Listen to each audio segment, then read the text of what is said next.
कभी कभी जीवन में ऐसे मोड़ आते हैं जब सब द्वार बंद लगते हैं और कोई उत्तर नहीं मिलता। महाराज जी तब एक सन्यासी रूप में थे। कोई नाम नहीं, कोई परिचय नहीं, बस हृदय में एक ही पुकार, राधे राधे। प्रेमानंद जी को वृंदावन आए अभी कुछ ही महीने हुए थे, लेकिन कभी कभी जीवन ऐसे मोड़ पर ले आता है जहां अपने भी पराये हो जाते हैं। ऐसा ही एक दिन आया जब परम श्रद्धेय प्रेमानंद जी को उनके ही रहने के स्थान से जाने के लिए कह दिया गया। शरीर अस्वस्थ था, किडनी की बीमारी थी, पर मन तो बस राधा रानी की शरण में था। आश्रम के एक सेवक ने कहा कि वो उनसे कुछ जरूरी बात करना चाहता है। प्रेमानंद जी ने बहुत शांति से पूछा, बात क्या है? तो वह व्यक्ति बोला, आपकी तबीयत अब ठीक नहीं रहती, इलाज कराना पड़ेगा। हम अब आपकी जिम्मेदारी नहीं ले सकते। 15 दिन में जगह खाली करनी होगी। इस स्थिति में मैं अभी कहां जाऊं? शरीर साथ नहीं दे रहा। मैं आपका ठेकेदार नहीं हूं। यह सुनकर प्रेमानंद जी मुस्कुराए और बोले, आप सही कह रहे हैं, आप मेरे ठेकेदार नहीं हैं। मेरा ठेकेदार तो केवल भगवान है। और फिर प्रेमानंद जी ने कहा, 15 दिन नहीं, मैं ये स्थान 15 मिनट में खाली कर दूंगा। और वो चले गए, बिना शिकायत, बिना क्रोध, केवल ईश्वर पर पूर्ण विश्वास के साथ। क्योंकि जब मनुष्य सब खो देता है तब परमात्मा सब बन जाते हैं। और यही लीला है उनकी, जो अपने भक्त का हर कदम खुद संभालते हैं।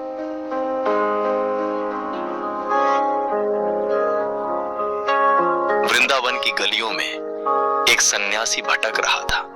चेहरे पर थकान, हृदय में विरह और आंखों में एक ही नाम, राधा। ना कोई गुरु, ना कोई आश्रय, ना कोई अपना, सिर्फ एक पुकार थी भीतर से, लाडली जू मुझे अपना लो। राधा राधा रटते रटते बीती रे उमरिया।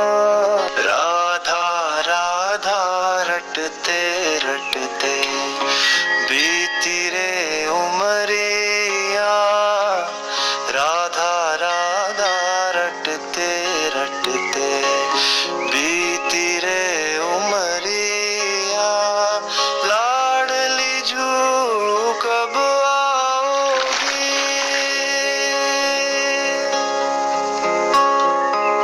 लाडली जू कब आओगी? इस दास की डगरिया। राधा राधा रटते रटते बीती रे उमरिया। राधा राधा रटते रटते बीती रे उमरिया।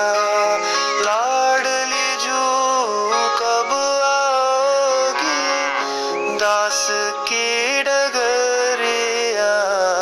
राधा राधा रटते रटते।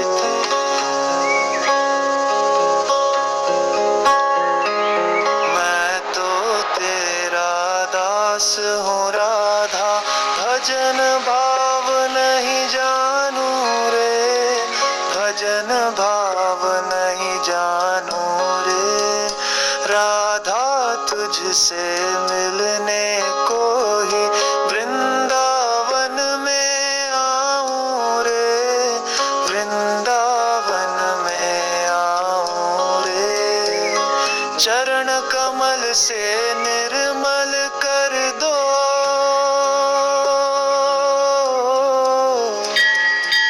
चरण कमल से निर्मल कर दो। दास की झोपड़ियाँ। राधा राधा रटते रटते बीती रे उमरिया।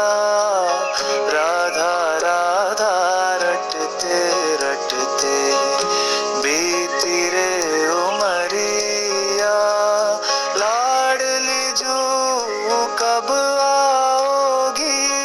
इस बाबा की डगरिया, राधा राधा रटते रटते।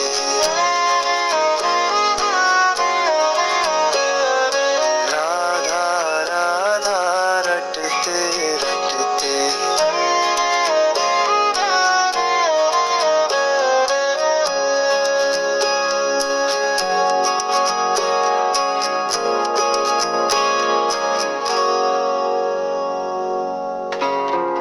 उस दिन दोपहर के समय जब सब कुछ छूटता सा लग रहा था, वो मदन मोहन मंदिर के पास एक टीले पर चढ़ गए। वहां बैठकर विरह से भरे हृदय से लाडली रानी से विनती करने लगे, हे राधे, अगर आप सच में मेरी हैं, तो इस वृंदावन में बस एक कोना दे दीजिए, जहां मैं आपकी चरण रज में ये जीवन बिता सकूं, वरना आज की रात बनारस लौट जाऊंगा।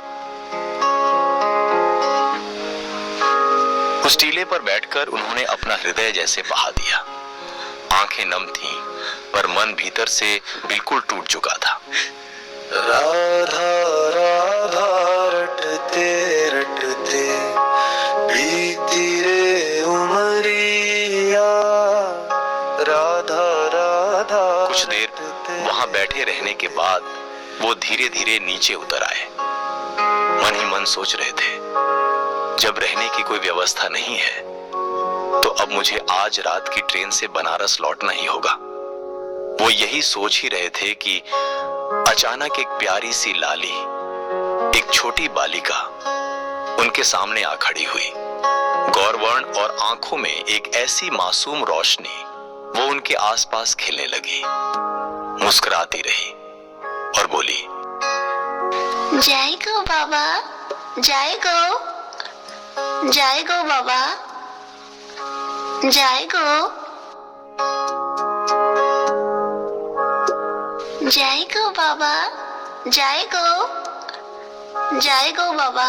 कुछ क्षणों तक वो लाली उनके आसपास खेलती रही, कभी उनकी ओर देखकर मुस्कुराती, कभी जमीन पर फूलों को देखती, और फिर जैसे आई थी वैसे ही अचानक ओझल हो गई। उन्होंने पलटकर देखा, आसपास नजरें दौड़ाईं, पर वो कहीं नहीं थी, न गली में, न मंदिर के द्वार पर, न किसी पेड़ की ओट में, जैसे हवा में समा गई हो, जैसे कोई सपना था। पर मन गवाही दे रहा था, ये कोई साधारण बालिका नहीं थी। प्रेमानंद जी ने पास में रहने वाले कुछ साधुओं से पूछा, बाबा क्षमा करें, अभी यहाँ एक छोटी सी लाली आई थी, क्या आप जानते हैं वो कौन थी, कहाँ से आई थी? और फिर जैसे ही मेरी नजर हटी वो गायब हो गई। लड़की यहाँ? बाबा, यहाँ तो कई दिनों से कोई बच्चा नहीं आया। नहीं बाबा, वो मुझे देख रही थी, मुस्कुरा रही थी। आपको भ्रम हुआ होगा शायद। ये इलाका तो विरक्त साधुओं का है, कोई परिवार या बालिका नहीं रहती।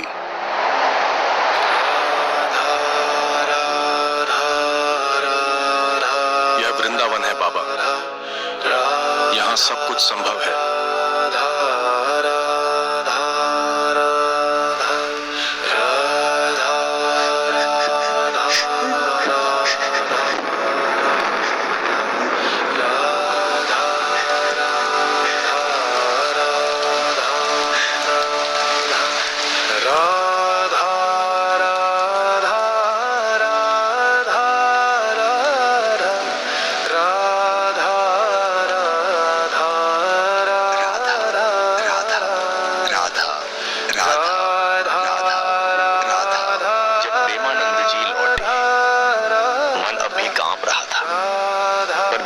एक शांति उतर आई थी, क्योंकि अब उन्हें समझ में आ चुका था, वो जो छोटी सी बालिका आई थी वो कोई और नहीं, स्वयं राधा रानी थी। लाडली स्वरूप में आई और अपनी कृपा दे गई। उसी शाम एक व्यक्ति जो उन्हें पहले से जानता था आगे आया और बोला, बाबा, गौशाला के पास एक छोटी सी कुटिया है, अगर आप चाहें तो वहां रह सकते हैं। न कोई मांग, न कोई प्रयास, बस राधा रानी की कृपा से वो स्थान मिल गया। अब उन्हें समझ आ चुका था, वो साथ तब भी थी, हर क्षण थी, बस दिख नहीं रही थी। जब भूख लगी थी, कोई अचानक आकर रोटी दे गया।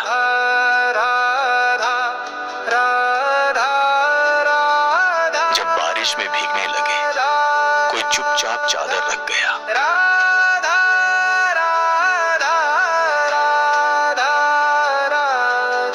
जब कोई बोलने वाला नहीं था, दीवार पर राधे राधे लिखा दिख गया।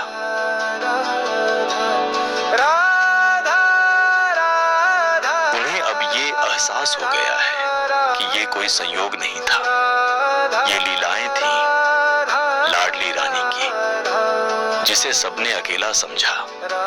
वो तो हर पल राधा रानी की बाहों में था। उनकी कृपा ने ही उन्हें भोजन दिया, उनके शरीर को ठंड से बचाया और मन को भटकने नहीं दिया। जो कुटिया उन्हें मिली, वो भी लाडली जी की ही व्यवस्था थी। और वहीं से शुरू हुआ वो अद्भुत जीवन, जहां एक साधक, एक विरक्त, एक प्रेमी धीरे धीरे रसिक संत बन गया। प्रेमानंद जी ने जीवन भर किसी से कुछ नहीं मांगा, केवल लाडली रानी से प्रेम किया। और वही प्रेम आज भी लाखों हृदयों को उनकी शरण में खींचता है। वो केवल एक साधु नहीं है, वो लाडली रानी के प्रेम का साक्षात उदाहरण है। उनका जीवन आज भी हमें ये सिखाता है कि जब कोई सब कुछ छोड़ देता है, तब राधा रानी सब कुछ बन जाती है। जय श्री